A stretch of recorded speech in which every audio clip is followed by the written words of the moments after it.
Hello, Captains. It's me, Tonic TZW. And if there's any fans of Blackadder out there, you may remember some sketches that involve a person by the name of Bob. B-O-B, best of British. It's Bob, short for Robert. But in this case, it's short for Jervis, the Tier 6 British tech tree destroyer. Now, I've done a few games in this because I've been playing it on my free-to-play account with original Tirewit build, but on my main account, I've got Grotma Smart, and we're running Sims and Bay on that, along with Grotma Smart. We've got a full division of New Mexicos in here, and quite a balanced mix of ships there. But some of them are going to make some terrible mistakes, and we are going to take advantage of those mistakes. Now, the reason I may be putting a lot of videos out on particular ships is because I've either been using them for dailies, or in this case, it's because it's for the Bureau project.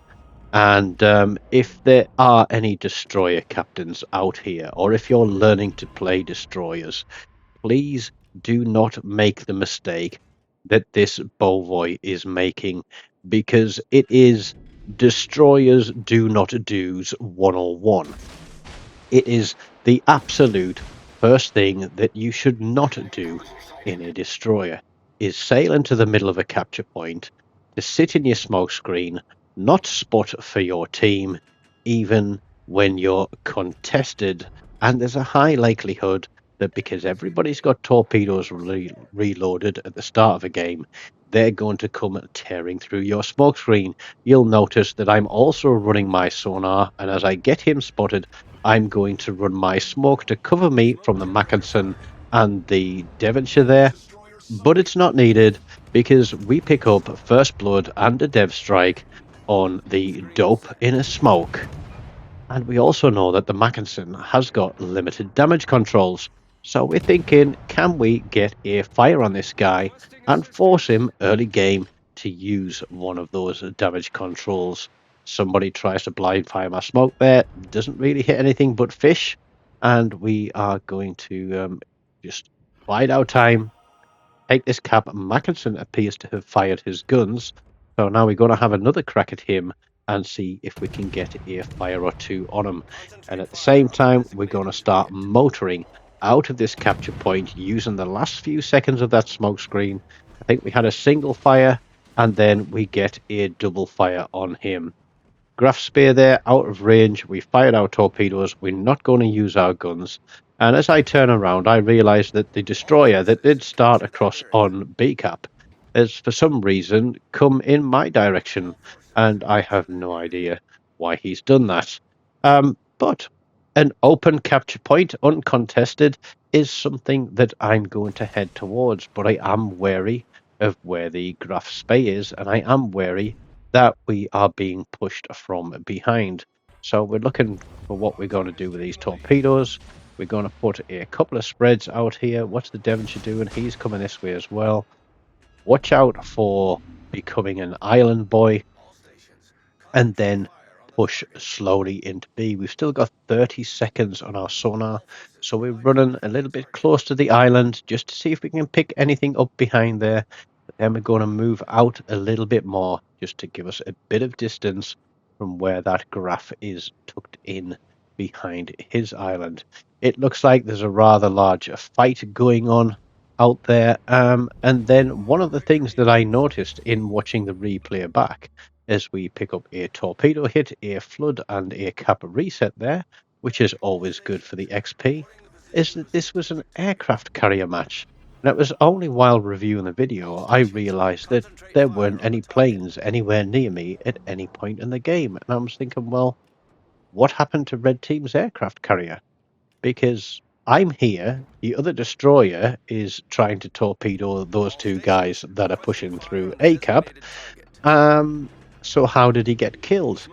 And then I realised, if you didn't spot it, he sailed straight up to the edge of Charlie Cap, straight into the front of three battleships. And I was like, what the heck? So we go guns on the Graf because he's got himself spotted. We're going to try and get a fire on him. As we're backing up, we realise that our perceptive indicator has flipped to the rear, which means that whatever is closest to me is closer than that graph's bay, which is going to be getting very close to my detection range. And so we're going to head out of this cap again, move away from it, and continue to spot for the team because our other destroyer is now dead. Great job. But I guess he did do a great job. He's done some damage and things like that. And perhaps if he sees this video on YouTube, he may learn a little bit about how to play destroyers and how not to play destroyers. So Mackinson out there, we know the Devonshire is there as well. I'm half expecting the Devonshire to come charging through that smoke screen. Those are zoning torps. We're not basically expecting to hit anything in particular, but if we do hit something, it's always a bonus. What it can do is force those ships into turns, and that can potentially put them broadside to your teammates, as we get 2 hits on the Devonshire with 2 floods, and then we also get another hit on the Mackinson. And I looked at my damage count there, and I noticed it wasn't ticking, which meant that both these guys, one had taken 2 floods, Devonshire, so he has damage controlled, but the Mackinson didn't. But he's had, I think, a torpedo in a flood before this. He's been double fired. And as I popped my smoke screen, thinking, okay, surely somebody from the rest of the team can spot him, the answer is no, they can't. But the Mackinson fires a shot, and that gets him spotted, and so we are going to, just set him on fire again. Double fire there, that's a triple flyer, and we are going to sail away because I don't want that Devonshire rushing me down. See, he's turned towards me, he's running down that smoke screen.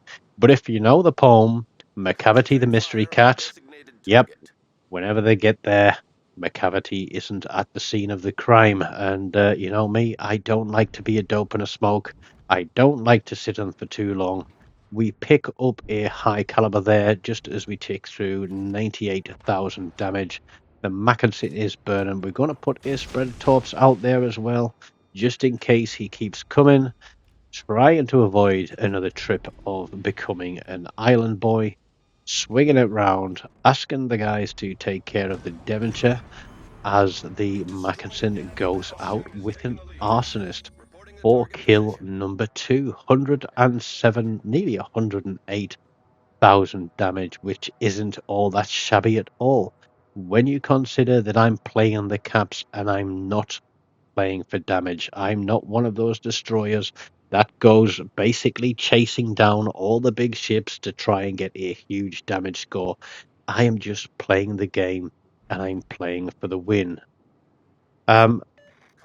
Destroyer is the last man left in the game. We still have our carrier, and although he is in range, he's right on the limit of range. Cruiser there is go and kill that target, and I am saying to myself as I'm sailing towards this guy that of course we're going to shoot at him. He is the last ship in the game, but he is wanting to go dark. He knows he's still spotted. He knows that those battleships are too far away to be spotting them, and the fact that he's hard eyeball spotted and not just spotted by planes means that there's a ship behind him. Now, I was thinking that he was going to continue to keep running away and that I might be able to sail in behind him and get on this capture point. But what I wasn't expecting this guy to do was to do a full Tom and Jerry. So the mouse has turned around and is now chasing me, the cat. And we're going to play a game with this guy. He's fired his guns. We're going to put zone and torps out there. We're going to put zone and torps out there. We've got our sonar running. He's made the mistake of firing his guns. He's going to be spotted for 20 seconds. So we're going to do what we can to get some shots onto him. He's going to twist and turn. And to be frank, he's doing the only thing that he can at this point in the game. and that is running down the smoke screen with the destroyer in it. He's going to pick himself up some damage. He's got the torpedoes on the way, but they were never going to reach me as he goes out for kill number 3. So just under 120,000 damage there with a high caliber, first blood, dev strike, and the arsonist. 3 kills, a solo cap, a cap assist, and a few cap resets there with the torpedo and gun hits to boot, giving us just over 3,700 base XP, which is a new personal best on the Jervis for this account. And I'm nearly 1,600 base XP higher than second place. I'm probably going to have this one to play for about a week while we go through the Bureau project. We might get some big scoring games. Who knows? I'll try and find something different to play. So if you enjoyed that one and you learned something, I'll mention Edward Jenner there. Don't forget, smash the like button, subscribe to the channel, leave me a comment, and as always, until next time, take care of yourselves. Goodbye.